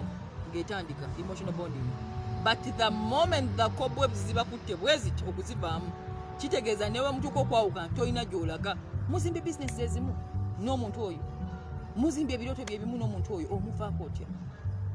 Yadde ogamba tiwamuwasa si mufumbo we, naye ng'ate bali boogamba bewawasa bali ku documentation, toyina bonding nabo. Mugatta baana, buliri na mmere, kizimbe mwe mwebaka, nyumba. That is not strong enough, sweetheart. It's not strong. So emotionalization of your marriage and your relationship is key. It is the beginning of a happy life. Why? Because even when the trials come, and they will come, and they will always be there, because like half of your life is problems. Most of the time you're in trials, you're here chasing this, chasing that, this is that. Mubira mwebyo kitegeeza obudde obusinga oli mu trials. But if you don't bond with your loved one in a kobuwebu way, ng'ate obizimba n'abali abeebweru, kitegeeza nti ka trial kajja katono bwe kati has shattered the whole thing. Crack ejja n'eshattering ekintu kyonna nga n'ekikusigeza tokiraba kubanga hopes zo ziri walala, dreams and aspirations ziri walala. Bali be bakutegeera ono gwoli naye takutegeera, kiki ekiba kibasiba mwenna? The paper is not enough, a ring is not enough, children are not enough, all those things are not dependable. Yet when somebody enters you abusomi nakuyingira mu musaayi mu ngeri eyo gye mbagambye, gw'obeera naye obudde obusinga, gw'ocommunicatinga naye obudde obusinga, gw'obuulira ebintu byonna bikyokola, biki by'oloota, wagy'olaga, oyo ye mukazi we, oyo ye bbaawo. Era bw'oba tonnategeera nti ani anampasa onoonyoonoonya, oyo gw'osherenga naye ebyo ebintu buli kaseera, that is your future. Reality. When you bond, niwe baleeta olugambo, bagambye bagamba mpulira bagamba munaye bagamba, the bond is so strong. The bond is so strong. Emotional marriage. Atakitegedde ekyo simanje mugenda kisanga. Mukicomparing nga families. Ndio mwa ina family wano nkimanyi. Muva. Ngamba baganda bo, brother sister. Naye oli ne waba brother wo, ne waba sister wo, naye nga temu bondinga emotionally, aba relative. You are relating, but alien. In fact, that family is called alienation. Your family, eyaboluganda nga tebakuwa tebetegeera, teba bondinga, it is called an alienation in definition. Ndi muganda wo, oli sister wange, but we are not bonding.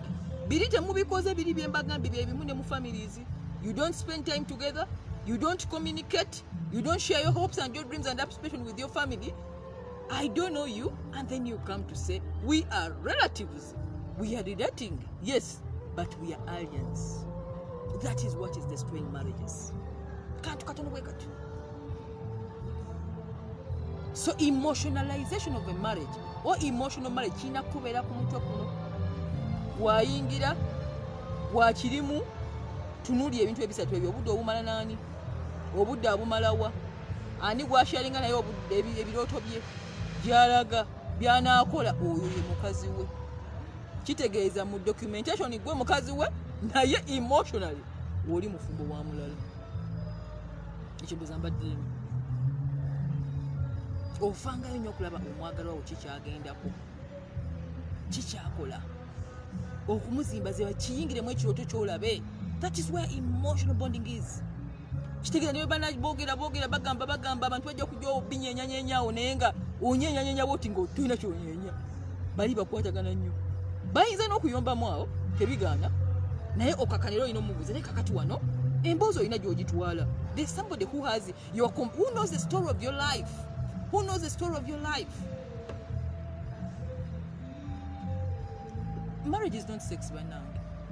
It is not just having children. That's not enough. We should look at the foundation. What are those things that build an emotional bonding between two people? And that is the point of where love is. Because we look in long term. Tetuli mu short term. Kati woba tonataginga bawo wano nga wolooza weekweka nze sina wengenda geya eno open platform osobola okcreatinga account n'omutaginga oba otya okulaba. They are missing the message from another source, not you. Kubanga ate nziramu bajjukiza bannange wenva ku platform kuno Facebook, YouTube nontwala mu private mu mboozi oba ogenda kusasula mbigabira bwerere wano. Facebook, YouTube, I'm for free. Instagram. Ati woba tosobola kuyutilizinga budde buno okweka omwami wo kubanga kuno kuliko abakazi bangi. You're doing yourself a disservice. Emotional marriage. It happens between two people who are not legally married, but they share aspirations. Nammwe abatenda bakufumbirwa. Osobola kuba n'omwami, osobola kuba n'omukyala nga muli emotionally married naye nga temukimanyi. Nga n'empeta teriiwo. Naye nga osharinga naye buli kimu. Wategede munange, do you know what? Okay, Yusuf, come, let me tell you. Munange, kakati, tukoze tuti ha, tukoze tuti mkwano. Let me see what it is. You're in an emotional marriage. Akuyingira, omuyingira, muzimba kobuwebu. Kobuwebu yongera kula time etukanga. Oline wagenda bwatogamba akomawo ddi njaga kwogerako naye bannange n'abigamba ani bino emotional marriage. They happening even between just love bano ba married gundi. It happens even when you're with somebody, you share with your visions, you share with your aspirations, you communicate with him all the time, you tell him everything about you, he knows your problems, but he is not even your lover. Tenatera kumanti nkwagala naye nga akumanyi n'okusinga omuntu yenna omulala. You're being bonded to them emotionally. Akati abagamba nti obufumbo buzibu bannange simanyi kyemutegeeza. Bw'oba oyise mu stages enagambye ziri ezaasoose essatu ne tuyingira mu eno sisobola kugamba nti omuntu ayinza okugamba nti there is a problem with bonding with another person. Kizibu nnyo ng'akuwadde n'opportunity omwakisesinga. So to avoid broken marriages, emotionally bond.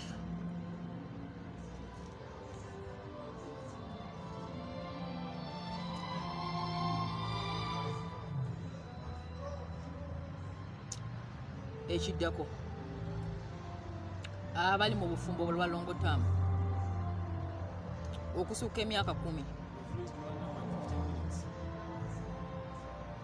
okusuka emyaka 10 emyaka 2 tobulaba nzikakanye n'okukakana mulaba nseka kitegeeza nnyingidde mu phase gye bayita maturity tekyali excitement. Maturity only.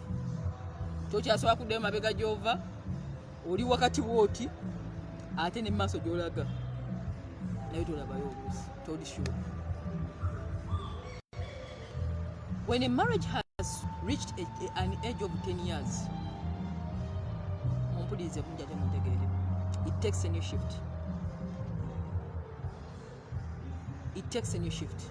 Every after 10 years of a relationship, there is a shift. And that's when we need to redo it again, to rework on it again. Every after 10 years, recheck. Watch it. You are getting used to each other. You've gotten used to each other. Buli omu amanyi munne. Buli omu alaba ebidda sport ya munne. Tokyalina experiment gy'olaba. Temukyalina ky'osuubira. It is simply, let me say, you are bored. Mugenze mu boredom stage.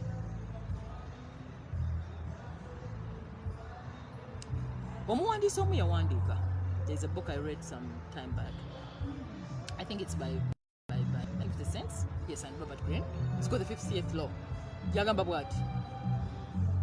Yagamba ekifuula abagagga okusigala nga bagagga for a long time. Olaba ng'omugagga asigadde mu bugagga ebbanga eddene okusukka emyaka 2-3 aba yayingira mu boredom stage alina agimanyiira. Many human beings cannot bear boredom. Watching. Kubanga boredom teyina any excitement. Imagine doing your hoping. Daye waka baana bagende kusomera bamala ogenda kusomera ne mubeera wono. There's nothing interesting. Abantu batandika okufuna endowooza endala, especially the male, okutandika obulamu maybe obulala ewalala, infidelity sets in, n'abakyala abamu ne bayingira mu lugendo olwo boredom. So omuwandiisi omu yatugamba every time you face boredom in anything you're doing, you have become a master at it. Don't leave it. Nchidamu. Every time you're facing a boredom in anything you're doing in life, kitegeeza okifunyemu obukugu, ofuuse complacent, kitandise okubowa kubanga okitegedde okibaddemu okimanyi. You've become a master. Ofuuse master.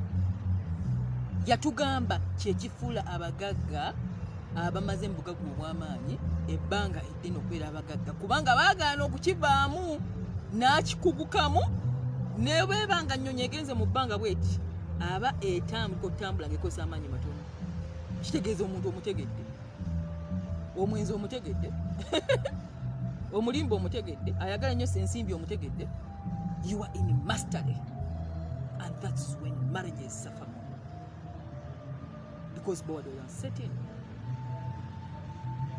Ebirowoozo ebikyafu bitandikira. Olina alowooza okufuna omulala, olina agamba kati kanveewo nfuna omulala, olina agamba kati kangende nzaaliko ku baana maybe abagezi, olina agamba kakati kanfuneyo omusajja ow'ebbali.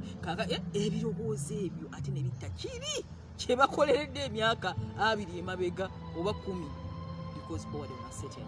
So the question is, what do you do when you're in boredom in any phase of life? Nga tuvudde ne mu bufumbo. What do you do? You've been in a business for a long time. Ogifunyemu obukugu okooye ekutamya zinizuukuka jangu kola genda mu omulimu ogwaddeko ebbanga ddene. It's like a song. Is it right for you to wake up and you dump it and you begin all over again because you're looking for excitement and you go in that phase again? Era obeere bored bwekituuka myaka 10 yakikutamya oddemu owase buto. So omuwandiisi oli yagamba tovanga mu kintu ky'ofunyemu boredom. Kitegeeza ofuuse mukugu mu ekyo. Kitegeeza tandika okola ebintu ebiyinza oku-reignitinga mu luzungu, things which can give you more life in it. Emyaka 10 giba minene nnyo for relationship. Muno oba omutegedde oba ofunye muganda wo tebifunika bannange, oba ofunye mukwano gwo wannamaddala akutegedde who you are, n'owabeera musezi aba akutegedde. Mwine ekyama kyamwe babiri ola wookiyiwa bwoti ng'oddamu buto. Abaami abali kulondoza kansu tuli fembe kitegeeza mukirwanire. Let me tell you something about marriage. You work for it. You work at it. You fight for it. It is like building a dream. A dream is not built in one day. It is a process. Ladies guide njizimbidde emyaka 14 abandi wakati balowooza mu ndimu lakizale bwe balowooza. But 14 years have been in preparation. Zona stages zitemu preparation forward omuma. Maturity kati ntuuse kati it is even play. Ngawe munda asena wensoma. It is natural. Speaking is like play to me. Obanga ngambe gendo zanye mwawo. Wano ndi mukuzanya golf. Bwe muzanyo gwange kati. So when a marriage reaches 15 years, 10, omusajja akyuka. N'omukyala akyuka, mwembi mukyuka. Kubanga relationship ebe tuse mu stage endala ya maturity. Bwe ziwera emyaka 2 era ng'ekyuka. Buli myaka egiyitawo 10 muyina you need to go back and work on the relationship. Mutya olina abuuza baluwa abuuza wano things like what? Yes. How do you re-engineer love again where it has gotten bored? Nzirayo musomo gwaffe gwa wiiki ewedde. Ebintu ebireeta omukwano between two people biba biri simple. They don't complicate things. Anniversaries, celebration. Oyina okucheckinga ku growth. Biki bye mukola mwembi.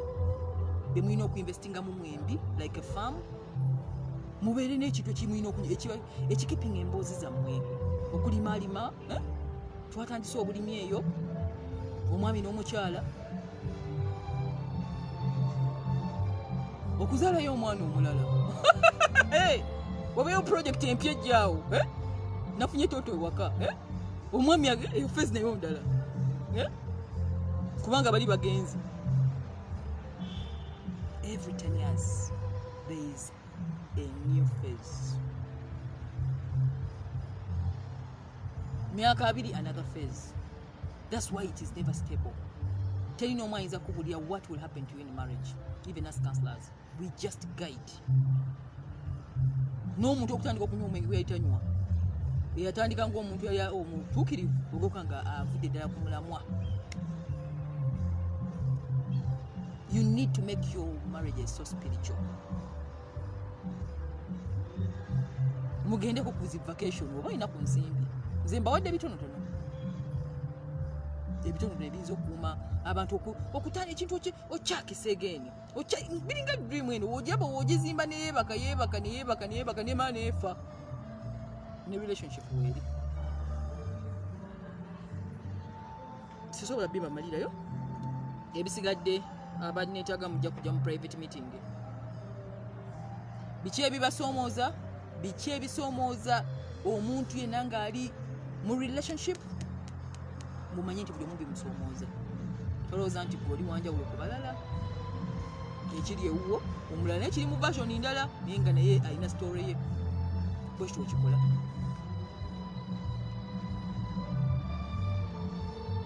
So ebisoomooza obufumbo bingi ate era twagala keeping a positive mindset. Toyina kubeera nga olowooza nti obuzibu bujja gweweka gwabulemu. Simon Begumisi agambye outings, yes. Munno mukange mwawo mugambe hey. Jangu tugendeko ko mugundi mwafirigoba. When join a band every Friday ne Saturday. Wabeerawo band ku Sheraton. Etako munno mukifo kyatabeeranga mukko bannange mbajjukiza obulamu buno. You live once. Ate tewalina olwakulu ogenda kera ogambe nti nina billion ku account kati kangende neeyagale.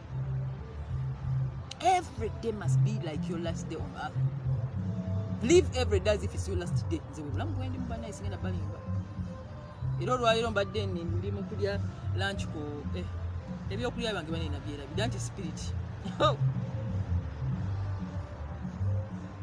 Nyangamba omwana abadde aleeta emmere mugamba gwe so kompulirize.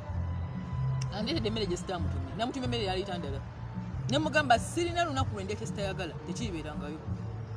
For the 10 years I've been in this journey of awareness, sirina lunaku lwe neebaka bubi. Sirina lunaku lwe ndeeta sitayagala. Sirina lunaku lwe mbeerawo nembeera oba nkyogere ntya nze ndi mu nsi yange endala nnyo. Kitegeeza bwe mba njagala kulya kawunga keeko kenjagala I eat it. Oba bakajjawa. That is how I find my today. I put on what I want. I eat what I want. Nzenga Mariam. Chitegeeza nti today is like my last day on earth. I do everything I want. Natusoma mu kitabo ekimu. Omwami yagamba live every day as if it's your last day on earth. I make people happy strangers. I give. Bwemba speech ensanze. Ng'omuntu musanze nga kati muguli okulunch. I chose happiness. So kakati munno obeera omutega mu kiyumba n'omuleka eyo okyakaza bali abakazi okyakaza bakwano ba side dish omusajja omusajja side dish omuyita batya side dishes side plate oba side fork oba side fork. Live every day as if it's your last day. Eat what you want. Be you today, because you don't know what's going to happen to you even the next few minutes from now. So let us learn how to emotional bonding. If anything you've not taken away from this session today, take away one thing. Emotional bonding is the source of connection in love, in marriage, in friendship, everywhere. Tekiri mu marriage moka by the way, ne mu friendship. Tosobola kugamba nti oli mukwano gwange nga maze emyezi mukaga setulaba. Nobeera nga kati ogamba kikaka sikumanyi. Era ngamba abantu abasinga nti mufuule bakansala your friends. Oya is a side hen or side goat. Your side man bamuta side cock. Hey. Mufuule bakansala bakwano bamu. Don't come just for transactions. Nino okukutegeera. Tine bwe yitu emyaka 10 okuva kati. Nongamba Mariam, ojukira omwami oli jina badde ngenze. Twabadde mu spa, I think, yeah. Nabadde mu spa. Sauna, steam. Nesanga omukyala client namukola kodda. I think 4 years ago. Mariam, didn't you recognize me? Namugamba ha. Fina twali twesibezireeso. Keso mutegeera kubanga tayambadde nga tozi high heeled. Namugamba sitakwelabya nempaida kikantono nnyo ngenda kujjukira. Nangamba namusanga omukyalo. So twabadde mu spa nanyumiza. Emboozi twakoma kunangamba. Twakomawa kakati munnange. Twakirikize mangu nenseka. As in it is so easy to connect with somebody nga amanyi story yo. Twakirikize mangu ne tunyumyana ngamba munaye kakati wano wentuuse tuli bwe tuti tuli bulungi kati era wunda akubye simu. I felt so happy. That's what they call having a counselor as a friend. Imagine I'm saying I'm it was the appointment was like an accident. So having a buli mufumba ino kuba ne marriage counselor we. Temuzunga mu bakansala. Kansala alinga church oba mosque. Buli church ina kyekwongerako. Tachi yono si tachi yoli. Bonna babanja wakati wonazungu ogenda togenda kufuka hall. Ojena kuunga buunzi. Unagamba kino nagamba kino. Get one person to ambrena ye. I was so impressed. Ngandaba nti omukyala byangamba just click like this. Ngana rewind is kale ni twandikirawo. Nyinga banga limaze de nega simula.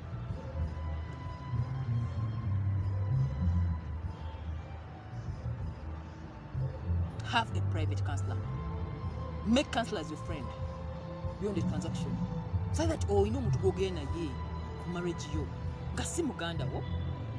Tomumanyi takumanyi. Tamanyi bantu kagenda kugeya. It is more safer because every relationship is like a book. Oyina goyagala okunyumizaako. Munange wategedde. Nga oyagala akutegeere. Because love is like a story. Bobango oyina goyagala toyina kunyumizaako uyanga ofa. That's why uyanga oyagala kwogera. No bigamba baspeja batabiganga. I have a man, you see. Yes, you see. Oyagala kunyumyako. Make counselor your friend. Mufule mukwano. Nti emboozi yagimanya mangu. Ojikirya mukyala gwe nagamba kakati munnange kugeya. Biba byakugeya. Lafu kubanga kugeya.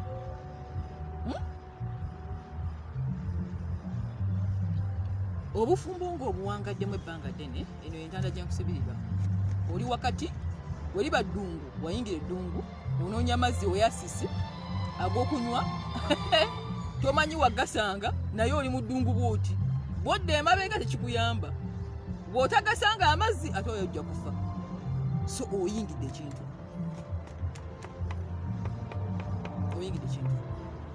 so giving up on a marriage must be on a platform of ate ng'omaze kwogera na kansala akubuli amazima si kirungi kulekawo any relationship gy'omazemu ebbanga ddene okisulawo like this and you begin again.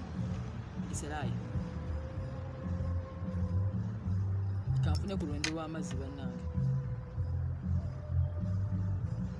temugamba nti bansala akanyata tebansala akanyata bannange kanyo kutuzi nga tugenda mu kitundu kyaffe ekisembayo nayongera okubeebaza okubeera ku the ladies guide by Mariam omukutu ogufa ku emotional wellness y'omukyala yena n'abaami bano ba 7% abategasseeko be baagala abakyala be balina omukwano mwebale kubeerako era ngenda kwaniriza ebibuuzo byammwe sebo wabula eddakiika mmeka okweremu yes tuyingire mu kitundu kya questions and answer ebyange byebyo mbyogedde ebisigadde abanneetaaga ennamba yange kweriyo awo tugenze mu private appointment a counselor's asset is time, a lawyer's asset is time. Tutunda budde kakati wobojje wa kansala ngoleta emboozi manya nti oyo gwogenze kakola ki atunda budde tetutunda bikopo tetutunda masimu. So katuyingire mu Q&A temuswala kubuuza kyotabuuziza kati tugamba nti till death do you what apart kisirikire or never tokyogerangako. Tugenze mu kitundu kyaffe ekisembayo nga mbajjukiza nti tuli ku Sheraton Hotel eyina a lot of packages for you mu Christmas season eno njazi basomera nga tumaliriza naye tuyingireko mu kubuuza ebibuuzo kyesitayogeddeeko mukimbuuze nze bawadde glimpse of the iceberg abanaafumbirwa abasuubira okufumbirwa abatannaba kufumbirwa n'abali mu bufumbo ebyo ebigambo byange.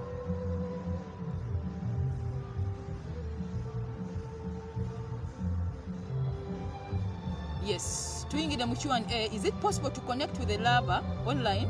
Call it online dating.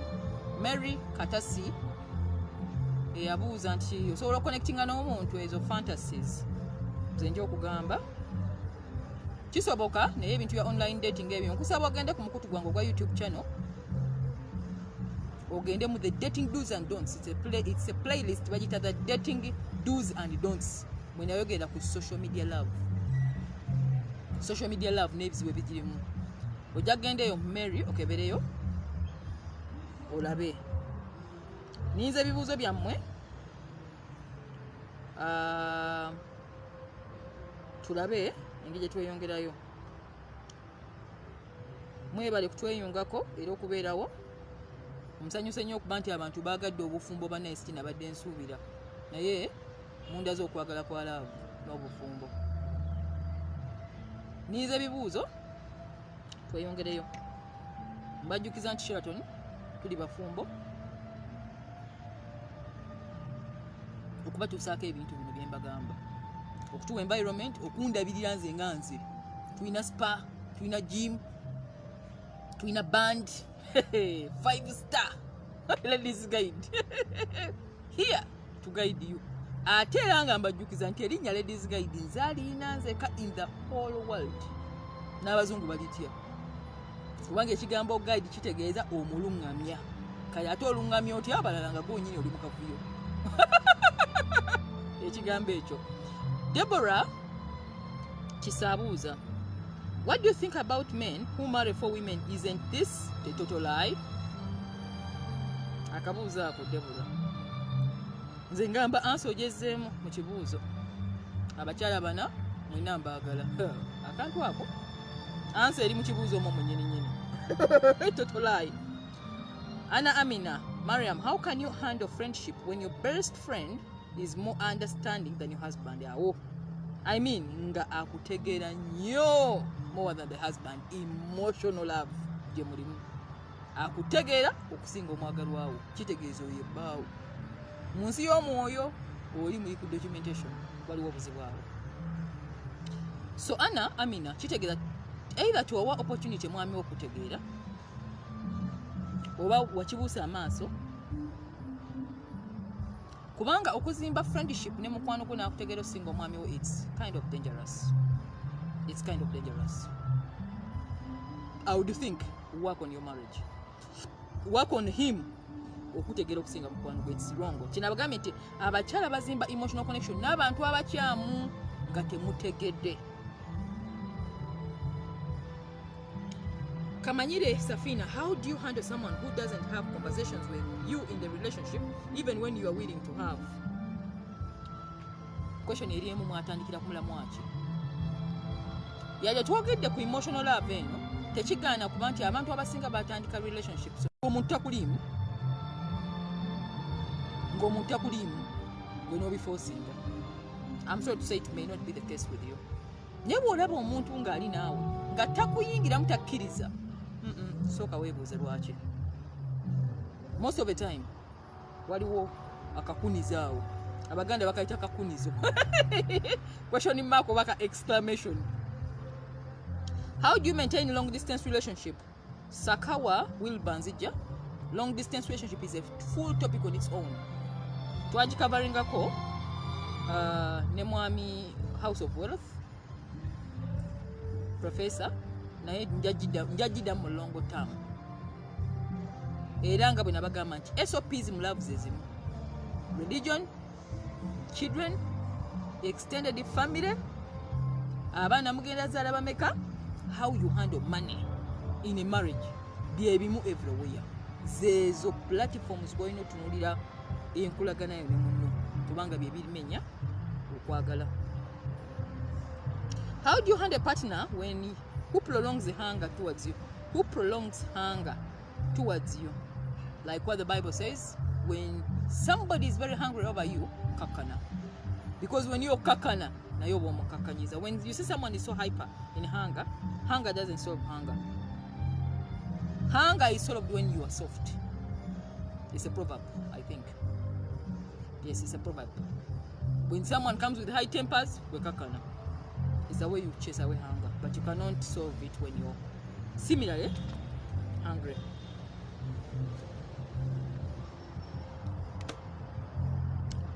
Yes. How do you handle a partner? Okay, no. But for me, the one I share with everything is a friend. What brings it? Ben Sebo, that's your wife. Olaba omuntu nga gosharinga naye dreams, aspiration, buli kimu oyo mukazi wo. Lwakubanga oba tonnategeera.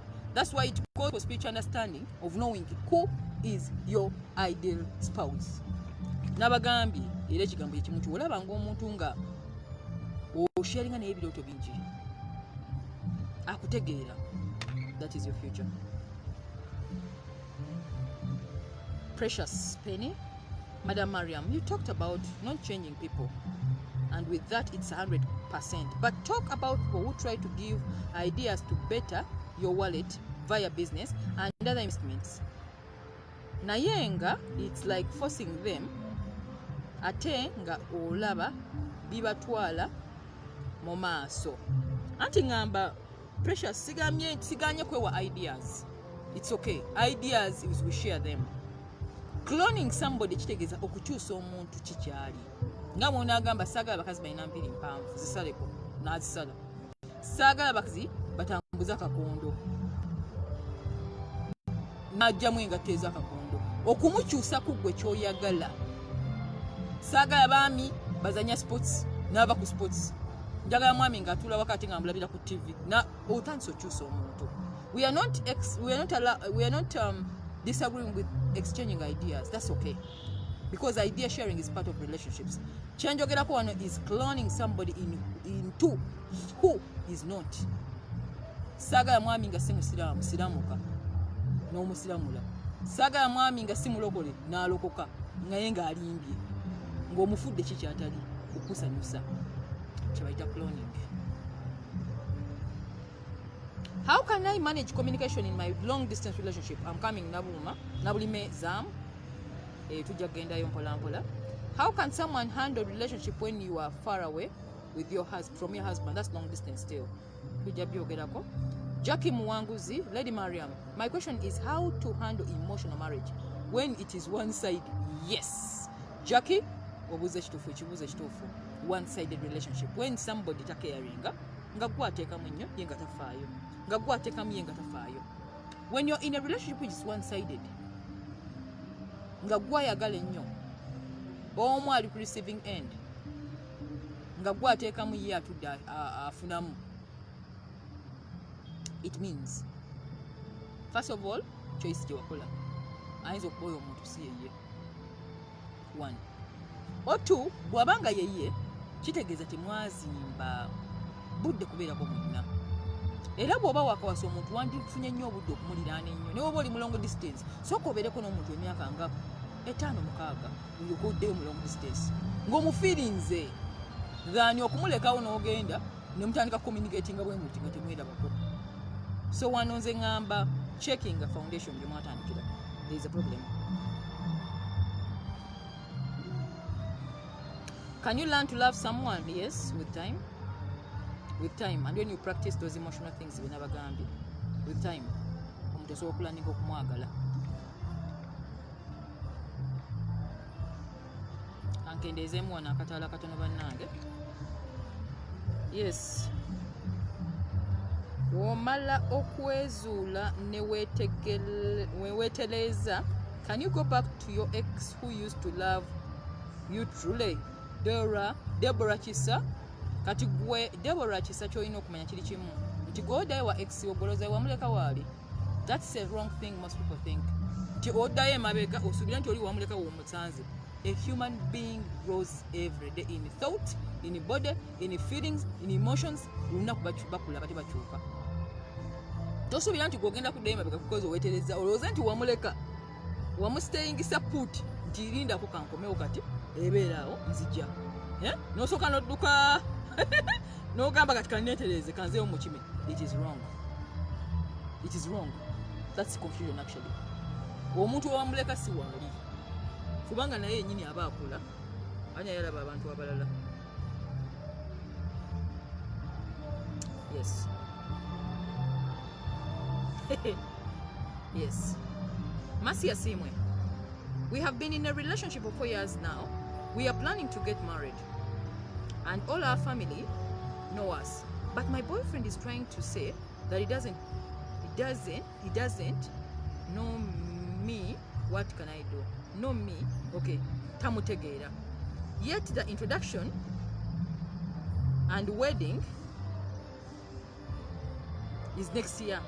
He now doesn't want to talk to me like we used to. Takutegeera. So mase temwazimba emotional bonding.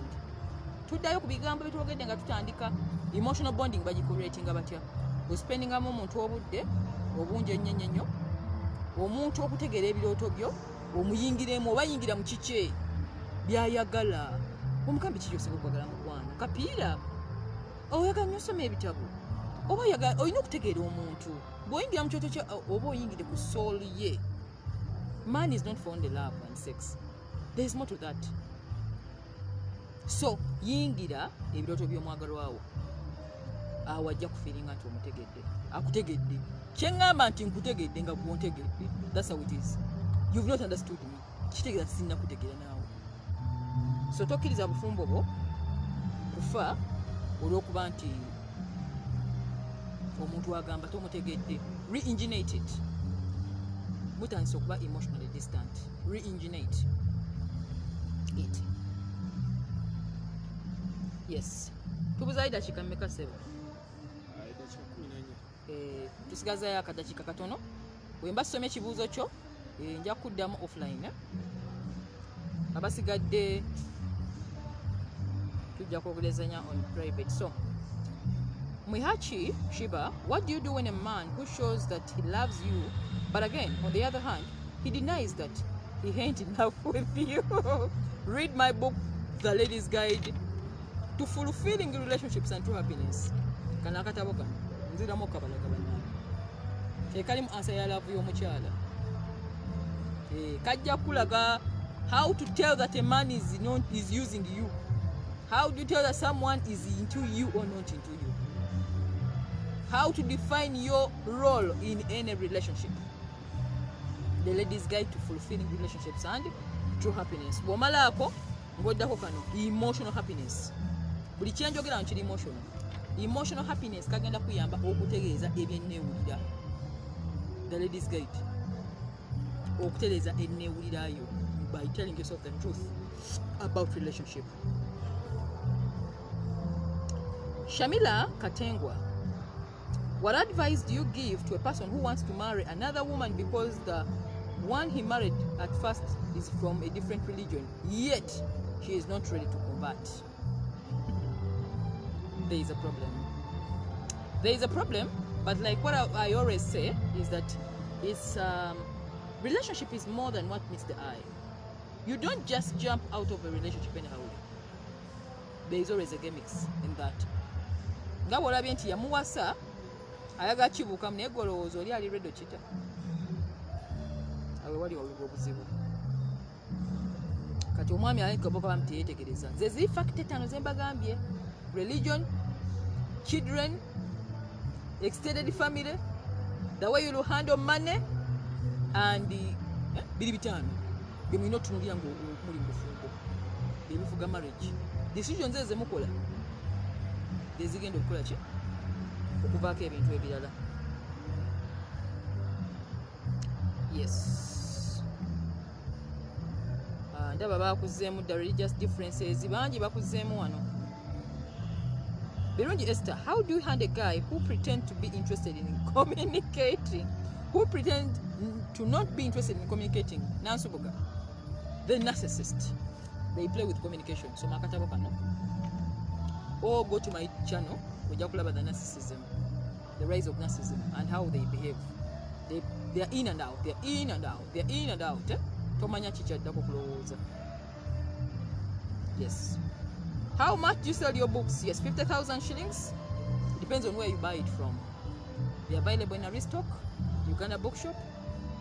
Yes. And there is another one, the journal. Those ones have run out in circulation with me, but they have them in bookshops. Yes. Ekibuuzo ekirala ndaba biweddeyo. Nyongera okubeebaza. Mwebale kubeera ku mukutu guno ogwa Ladies Guide. Omukyala yekka eyategeera omukwano n'agusomako n'agukuguka, siri mu bikwate. Njogera nga ndi emotionally charged. Era nga mbajjukiza nti tujja kweyongerayo mu maaso. Fezi yaffe esembayo ey'abafumbo ekoma next week nga 18 tugenda kwogera ku separation, divorce, separation mu ngeri mmwe abali mu mukwano naye ng'owuli otuuse munno okwawukana naye ng'ebintu bigaanye. Ngenda babuulira how to handle it, kivaawa, bakistopinga batya, kisaanidde oba nedda. Divorce abagiyitamu, abali mu lugendo olwo, kisaanidde oba nedda. What gives me the confidence to talk about divorce which I've never even seen? Oyinza okwebuuza naye Mariam, olwo divorce nzeeko gwe? Tuula tereera mu kiraasi enaddako gwajja okumbuya ekyo gy'okulaba. Nabagamba nti omukwano si gwogerako nga leisure. It is a profession. Mukola nga mulimu. Nagusoma nengukugukamu, kitegeeza nti naali mu myaka 5 ag'obufumbo osobola okuwulira ekiriyo nga sinatuukayo. Era bwe mba byenjogedde wano nina kyennimba oyo omufumbo ataginga. So I know a marriage in 50 years n'ebizibu byayo mbimanyi, a marriage in 45 years n'ebizibu byayo mbimanyi, eyakatandika mmanyi ebizibu byo, atannayingira mmanyi kyoyitamu, because I am trained. Passion is not enough, skilling it. When you don't skill a passion, you become half-baked. That's where I never went. I skilled the passion. So I'm both passionate as well as professional in what I'm doing. Nziramu okubebaza nti Sheraton Hotel with the Ladies Guide, we are here to give you more of this content that is going to help you grow in your life. Buying up Christmas packages, tulina sagera mubalina, tulina Christmas packages, end of year corporate parties, bobo ina organization oliyeyo, oyagala kola party, Sheraton Hotel. Buying up packages ennungi. Private New Year parties, tuyingira omwaka omupya, fireworks weziri wano, bagenda zikubira banne mujje mujaguze. Jotuukiramu omwaka, jogenda okubeera. Evening Christmas Eve dinner, enchanga Christmas, buying up family packages, live band, buying out kids carol, kids Christmas bunch. Abana mubalete banyumirwe. Mwe mwali aliyadda Christmas muli bantu bakulu. Mulete abana banyumirwe. They are just having their 4th Christmas, 5th Christmas, 8th Christmas. Mwe muli bantu bakulu. Let the children enjoy at the Sheraton Hotel. A Merry Christmas bunch. Nga 25 December, 7 Seas and Paradise Restaurant. Balina all kinds of continental dishes. Zemuyinza okulyanga ku Christmas oleme kufumba waka mmere. Boxing Day, mbagambi, Christmas is at the Sheraton. New Year's we are at Sheraton. Kati mujje tunyumirwe.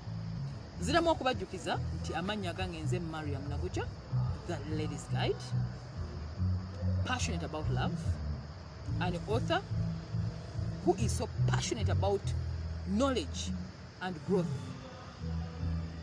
Omulimu gwange, I run businesses, multiple businesses. I have perfumes, body mists, abagaba ebirabo bya Christmas. We have that package. Tupakingira ekirabo omwagalwa awo ne tukimutwalira nga tolinayo ne tudelivaringa. Gwe sitogamba nti Mariam parkingira omukyala gwenjagala, mukyala wange muparkingira ekirabo ne tumusurprisinga with a Christmas gift. That is how you can re-engineate. Njagala tuyingira omwaka omupya nga obufumbo bukyuse angu. Ekizzawo omukwano, it is something very small. Even a gift. I told you last week, give out gifts, be kind, understanding, take someone out for dinner. Naye ate mulekere ekintu kyagenda osigala nga alabako bwati. We have perfumes, body mists, lotions, Victoria's Secrets. Quality is my take on the quality. So buli yetaaga okusanyusa omwagalwa we, nitamu Ladies Guide. I know what women want. I know what men want because I'm the philosopher of love. Philosopher of love. Abakyala abateetereza olina bye weetaaga okumanya. Yes, my numbers are there. I give counseling services to individuals, to couples.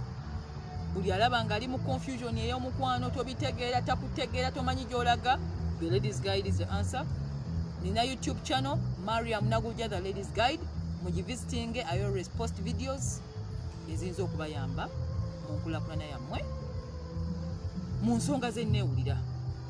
Mwebale kubeera naffe era mbaagaliza ennaku ze tugendamu enkulu ezijjudde omukwano, okweyagala, tokkiriza bufumbo bw'okufa nga akantu katono bwe kati koyinza okukola kayinza okukyusa. Sharing a video eno ne mukwano gwo, omwagalwawo, omufumbo mukwano gwo, buli kulaba nga struggling, let us give hope to the marriage. That's why nabagambe ngenda kwogera ku bufumbo, sigera tekamu negativity energy nagaana, because the consciousness creates reality. Nze yemwensi yensi mwentambulira nti kyofumiitirizaako kyekyo kyolaba. I chose happiness. I chose happiness and that is where I'm living now. Era nze sikiriza nsi yabizibu nagaana. Sharinga ne munno, mugambe eno video giwulirize, mutaaswe obutamenya that phase of life. It is the sweetest emotion on planet Earth. Falling in love and finding somebody who understands you deeply and on a deeper level. Mwebale kubeerawo naffe. Nange kanfune wano ku lwendo lw'amazzi nyweko. Eyasoose mu kiraasi nansubuga gye no gya munnoonyeza, njagala awangulayo ku butabo Next week njagala perfumes. Njagala bayigiriza kera mu kibiina. Omuntu okusoma amagezi is key. So omukyala asoose mu kirasi simutegedde naye njagala muwaayo ku butabo. Omwaka gutandike bwatyo. Nabagambe, when you read the Ladies Guide by Mariam, Fulfilling Relationship, Emotional Happiness, and the Journal, those 3 books, you've ticked love. Love of Ojimazi. And again, I remind you that the foundation of happiness in life is understanding love. Esente zijja kunyumirwa, emmere ejja kuwoomera, wonagenda mu sex. That department called the SEC, S3X, you'll enjoy it. Nga n'omutima gukkakanye bwe guti. That is where I am giving you all this emotional happiness. So omukyala yasoose mu klasi bannange noonyaako nyinza okwerabira oba nansubuga gye namundabire afune obutabo buno. Anaasooka mu class next week yagenda ofuna a brand new designer perfume. Bode mistake, tuli mu period ya kugaba mujewo obukodo. Genda okulira omwami wo something kyasinga okwagala. Re-engineer love in your marriage, because with love we work at it. It doesn't come naturally. Mwebale kumpuliriza bannange, mbaagaliza olw'eggulo olulungi. Abalwadde tubasaasidde, abafiiriddwa kitalo nnyo. Mwenna buli mu kiti ky'ogiddemu tuli ffenna. Katumitinge next week sawa ze zimu 11 buli Friday. Yes, Omukutu Ladies Guide. I love you so much and bye bye.